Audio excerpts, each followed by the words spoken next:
Baahubali the beginning సినిమాలో కీలక మలుపు తిప్పిన పాత్ర ఏదైనా ఉంది అంటే అది కట్టప్ప పాత్ర అని చెప్పాలి.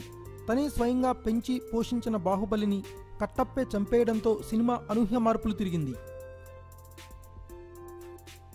కట్టప్ప బాహుబలిని అలా ఎందుకు చంపాడో తెలియదు కానీ ఇప్పటికీ అయితే రూమర్లు సృష్టిస్తుంది. బాహుబలి మొదటి భాగంలో చూపించినట్లుగా మహిష్మతి రాజ్యానికి కట్టప్ప ఓ బానిస. ఆ రాజ్యానికి రాజు ఎవరవుతారో వారి ఆజ్ఞను ఖచ్చితంగా పాటించాల్సిందే. అది తప్పని తెలిసినప్పటికీ తాను బానిస కాబట్టి పాటించక తప్పదు. దాన్నే అడ్డం పెట్టుకుని బల్లాల దేవుడు పావులు కదుపుతుంటాడు. దేవసేన కోసం బాహుబలి రాజ్యాన్ని వదిలేసి వెళ్ళిపోతాడు. అక్కడ కుంతల యువరాణి అయిన దేవసేనతో ప్రేమలో పడి అక్కడే కుంతల రాజ్యంలో నివసిస్తుంటాడు. ఈ పరిణామంతో బల్లాల దేవుడు మహిష్మతి రాజ్యపీఠాన్ని అధిరోహించి తర్వాత బాహుబలిని చంపడానికి సైన్యంతో బయలుదేరతాడు. అక్కడ జరిగే భయంకరమైన యుద్ధంలో బాహుబలి దాటికి తిరిగి ఇంటిముఖం పడతాడు బల్లాల దేవుడు. అంతతో ఆగకుండా కట్టప్పతో బాహుబలిని చంపించాలని కుట్ర పన్నుతాడు.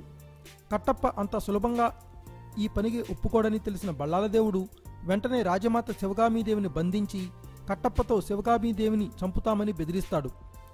దానికి లొంగిపోయిన కట్టప్ప తన బానిస ధర్మాన్ని పాటిస్తూ బాహుబలిని చంపేస్తాడు. ఇక తర్వాత బల్లాల దేవుడు దేవసేనను బంధిస్తాడు. బాహుబలి కొడుకు అయినటువంటి శివుణ్ణి కూడా చంపేయమని ఆదేశిస్తాడు బల్లాల దేవుడు.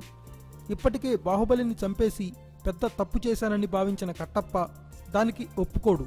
ఈ పరిణామంతో ఆగ్రహించిన బల్లాల దేవుడు కట్టప్పను చాలా దారుణంగా చంపివేస్తాడని ఆ కథ ప్రచారంలో ఉంది. Thanks for watching. Please subscribe our channel.